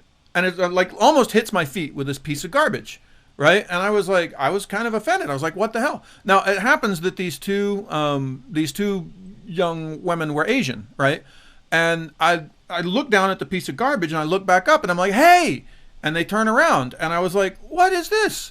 There's a trash can right there, right? And I point to the trash can, which is literally like, 30 feet away. And they come over and they're like, oh, I'm sorry. And they pick up the trash and go to throw it away. And when they said, I'm sorry, I realized from their accent that they were Japanese, right? And I just happened to speak fluent Japanese. And so in Japanese, I was like, why did you throw that garbage down there? You wouldn't do this in your own home. When you travel, you should have more respect for where you go. Behave like you would at home. I said all that in Japanese, right? And I said it relatively strongly because I was pissed because they fucking threw garbage at me, right? And so I was like, nani sore? Jibun no kuni de sono koto yaru no? Sore yokunai janai? Jibun no kuni no tame ni yatte kudasai. So, please behave like you would in your own country, right? And they were obviously a little freaked out because I don't think they expected somebody to tell them off in Japanese there in Trafalgar Square. Certainly not a great big white Texan dude like me. And so they bowed a couple times and apologized and kind of ran off to throw their stuff away, right? And I thought, okay, interaction over, right? And right then, this British dude walks up to me and he's like, do you speak English? And I was like, yeah, of course I speak English. And he's like, I want to shake your hand. That's good work. Tell them in their own language. That'll show them. And I was like, wait a minute. This guy thinks that I was yelling at them and didn't like them because they're foreigners. I just didn't like them because they were litter bugs, right? And I suddenly realized that I had become like a member of the British National Party. And this was, this British guy was shaking my hand. And the worst part, the absolute worst part about it is he's got his son there. His son is like this little 6-year-old, tow-headed, cherubish little kid. And he's just like, yay, racism. And I was like, no. And I didn't know how to handle the fact that I had just told off a Japanese person for being a litter bug, and I told them off in their own language because I happen to speak their language. But this guy thought that I was go home, stinky foreigner. And I was like, damn, it was like a really weird moment, right? And I felt like shit. Was I just racist? Because I didn't mean to be racist. I just don't think people should throw litter on the ground. Certainly not Japanese people who don't, throw litter on the ground. And it's a rocks. Yeah, I should have told him what I said in Japanese, but like, even then, like, it sounds a little bit racist. Like, if you say it with, as of itself, purely by itself, you should behave in a foreign country like you do where you're at home, and you should respect the country that you're in. That in itself is not a racist statement. But said in Trafalgar Square during Brexit in 2019, yeah, it's kind of racist. And I was like, shit, I just turned into a racist. Yeah. So yeah, that's a real thing. So yeah, it's 2019. You fucking can't say anything anymore. It's like a really anyway, back to the game. I should be playing while all right, build button allows you to build basic structures. I'm so on a tangent again. Allows you to build basic structures. All right, so yeah, I'll build some stuff. What do I want to build? Homestead. That sounds cool. And then you're gonna go do that. You're gonna go there and turn. Bum, ba-dum, bum, bum, ba-dum. Yeah, that's the thing. Like you. The problem is, like, what you say, and this goes for our game as well. Like, I might say something in this game that I think is totally innocuous. Like, I did not think it was weird to have monkeys be our first enemy. Because video game, monkeys. Come on, every video game's got monkeys. My favorite video game on earth is Ape Escape. By the way, you should go play Ape Escape, right? So, like, video game with monkeys. I thought, monkeys would be fun. We could have monkeys be our first, intelligent tusked apes. That's an interesting first enemy. But, like, it feels a little bit weird to have a bunch of guys in little colonial garments musket shooting a monkey that they've got surrounded in his homeland as part of a colonial effort. Like, it feels a little weird. And so it's like, it's a thing that we have to, like,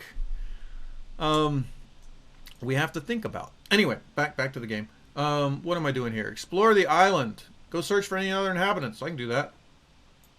Why don't you do some farming? Hey, I can make more farmers. I'll make more farmers. You make me some money. All right, cool. Olivia gets a pass. No, the world does not work like that, Rox. I know you think that the world no, it does not work like that. I'm not going to go into detail because even speaking about it. Anyway, yeah.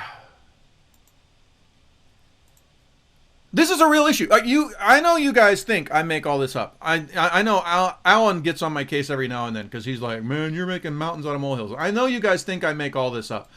I will tell you a story about this game. I'll tell you a story about Olivia, in fact. I don't know if you guys know this. I don't know if you know the background and the story behind Olivia. There is a story behind Olivia. So Olivia, there's Olivia, right? Good-looking lady there. So Olivia actually comes from Kalasia. That we actually copied this character from a character named Olivia in Legends of Kalasia that I happen to think was a very strong character, and she came out a little later in the game, and I thought, let's carry her over to Last Regiment because she's a cool character. Now, the reason I liked Olivia as much as I did is because Olivia has special meaning to me. While we were making Legends of Kalasia, my brother was fostering a little baby girl in Los Angeles. My brother lives in Los Angeles. And this little baby girl was born with a number of health issues. Her hand was kind of messed up. She had a hole in her heart. She couldn't breathe properly. She had a number of challenges. And so, and she also had parents that didn't want to raise her. And so she had been put into the foster system. And my brother was fostering this little baby girl. Fostered her from like 2 days after she was born. So anyway, they really got to liking this little girl and decided that instead of just fostering her, they wanted to adopt her. So they did.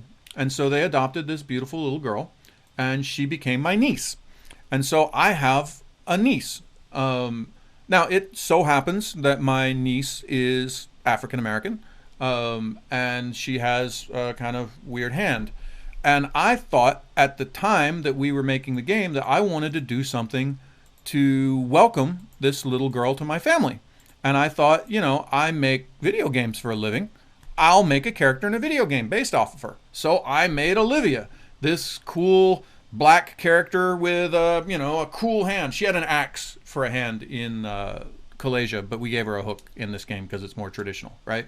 And I just thought there's a great, cool character named Olivia, and I thought it was nice to, you know, and my brother was really flattered, and Olivia's still very young. She hasn't really figured it out yet, but that was a thing. So I have this character named Olivia in my game, and she was one of the leading characters for this game. And so I was telling somebody somewhere about the game, and they saw this character. I didn't say anything about the character, but they saw the character. And they said, oh, I noticed you have an African-American character in your game. And I was like, well, not really. I mean, there's no America, and there's no Africa. So it's not really a African-American character. It's a black character. But, you know, there's no Africa and there's no America in my game. So, you know, she's not African-American.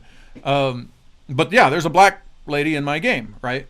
And the woman was like, so do you have any black people working for you? And I said, no, we're, you know, a predominantly Southeast Asian studio. We don't actually have many black people down there. And I don't happen to have any black people working for my studio. And she said, you know, doesn't that make you feel uncomfortable? And I was like, why would that make me feel uncomfortable? And she was like, well, you have a black character in your game and you don't have a black person writing to voice her correctly? And I didn't understand. I critically didn't understand what they were talking about. I was like, well, I mean, she's not African American. She's Portellan. I made up the country of Portella. It came out of my head. Portella is this fantasy land that exists only in this video game that hasn't even shipped yet. It has no history. There are no Portellans. I can't hire a Portellan to voice this character. And they were like, yeah, but if it's a black character, you need to have a black person on staff to voice that character. And I was like, that's crazy talk.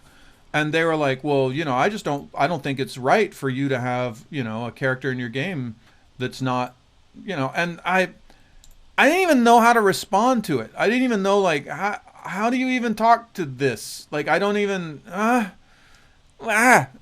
And I was like, I got a goblin in my game. Do I have to find a goblin to voice my goblins? Like, where does this end? But no, this is all real. This is 2019. Welcome to it. This is making entertainment in the modern world. And I have yet to figure out, like, how to respond to these kind of issues. I haven't come up with a good answer yet. Ooh, I can fortify. All right, back to my game. I can't hire a Portella to voice this character. Not with an attitude like that, you can't. Exactly. This is all my fault. If I had a better attitude, I would have a team of Portellans writing, and you know, but even if I don't know. I was very, very confused about how to handle that issue. But that's a real story. I didn't make any of that up. That is all 100% what it's like making entertainment in 2019. So yeah, there's that.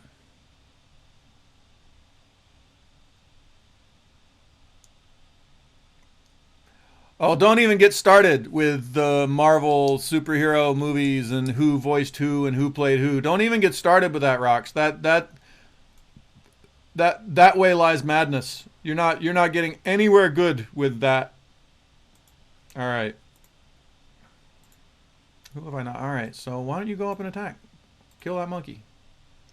Or do a little dance around the monkey is how that's going to play out, I guess.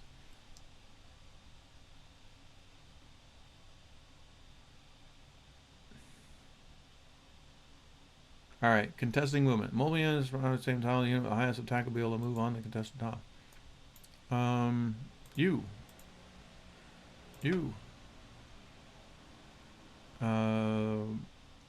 Rage. No. You too. No, wait, don't rage yet. Get up there and then we'll get you to rage. Rage against the dying of the light. Um...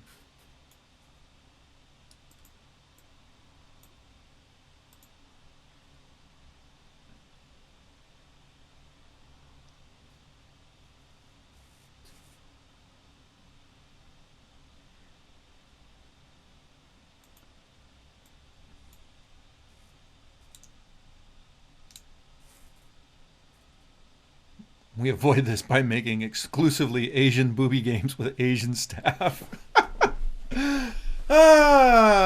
Yeah, that's the answer. It's all Asian porn games for us. We have more than enough Asians to have a valid case for making Asian porn games. That is the future of Boomzap. All Asian, all porn. That's what we're doing. I like how you think, Rox. By the way, for those of you who don't know, Rox is another designer from Boomzap. She's actually working on other projects at Boomzap, but she has come to support us in the stream. So yeah, that's one of our mini staff there. People who hadn't seen Elvis thought he was black. Well, there's a whole thing with like Elvis was ripping off black musicians. There's a whole... If you want to go down that rabbit hole, that is a whole conversation that you can have about whether or not Elvis was, oh, what's the word? There's a word for it now. When you like take on someone else's culture and you're not supposed to. Come on, Merlin, what's the word for that? I've forgotten the word for when you get all triggered about that. There's a thing. It's appropriation. That's what I'm looking for. There is a very large body of thought that would refer to Elvis as cultural appropriation, if he did it today, which again, that's I guess that's... And here's the thing, like, and this is the problem, right? This is just like when I was in England, right? I don't think I've said anything weird here. But taken out of context, even this discussion, or let me rephrase, not taken out of context, put into the appropriately wrong context, this whole conversation is a very difficult conversation. And I'm sure someone somewhere would be triggered by it. You know, game developer casually poo-poos real cultural issues in video games or something like that. I'm sure the right person on the right day, or I guess I should say the wrong person on the wrong day in the wrong context, would find this discussion of the challenges that I face as a game developer in 2019 triggering. That's a fact, right? I don't even know how to... we're gonna mess that. We're messing that monkey up.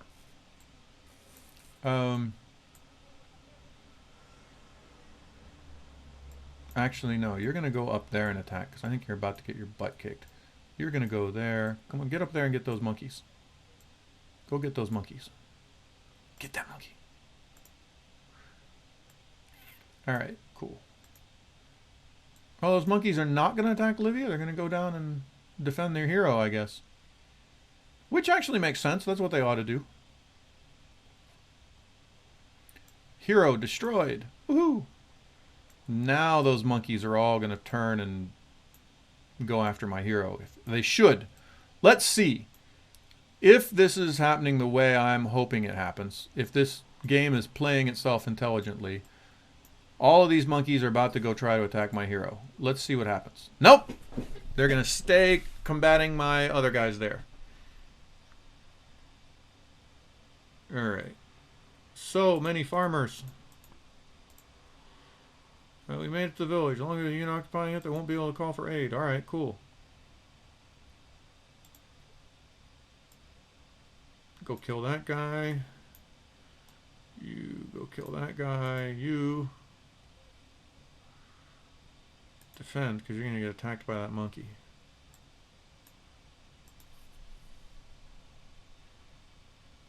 I'll send Kotaku a clip out of context and see how it all blows up. Yes, that's exactly it. That's exactly how this is going to play out. It is just a matter of... I think those of you who've been to this stream enough know that it is just a matter of time before Kotaku destroys me. That there's no way that I'm going to complete my career in game development. That's how my job as a game developer ends. It's like a mad race to see whether I get so rich that I can quit making games and just like sit around and do whatever it is I do after I make games, roll around naked in my big mass of money, or if I get chased out of the industry because I pissed off Kotaku. One of those two things is happening first. I'm hoping the first one. All right. You kill that. You go kill that. You rage up. You get on up there. Oh, I got to take that village over. That's what I need to do. You're not going to get to take over the village because you're going to get attacked by that monkey. But that's all right. You're surrounded by friends and there's no more monkeys. All right, good work. Those apes are gone. This island should be free to rebuild. Thank you, Captain, if I may. Speak. There's another plantation in the north here. I'm in contact with them. They have the most beautiful lands and the most resources. I'm certain they're still fighting. Helping them would ensure the apes don't return. You had me at most resources. Come, crew, to the north. All right. So those are the first two campaign missions. I think you can get an idea for how the game plays. Now, if anyone here is interested in playing this game yourself, by all means, do it. So I'm going to go develop games. This live stream went longer than I expected it to go today, but it's great. Thanks for the raid, Tower. Thanks for showing up, Merlin and Silent One and everyone else. Anyone else is interested in playing, you should have a beta code right now. If you don't have a beta code, by all means, go sign up in the beta sheet. If you have signed up in the beta sheet and you have not gotten a code, go yell at Margot in the Discord. Send her a PM in the Discord and she'll set you up. Everyone who wants a code should have a code at this point. We want you in the beta. We want you playing tomorrow morning at 11 o'clock Japan, 10 o'clock Singapore, which I believe is tomorrow night at 10 p.m. in New York and other similar places. We will be playing multiplayer. By all means, join us, play some multiplayer with us. Play through the campaigns. We would love to hear your opinion on the tutorial and the campaigns and how that's playing, etc., etc. All of that is here. This is me being done with this live stream for the day. Thank you so much for coming by and joining us. I will be back live streaming, same bat time, same bat channel next week. And welcome back to Last Regiment. We're here. We're making a game. I got to push this button that makes me go to that screen. There, that's all the info right there. Thanks, everybody.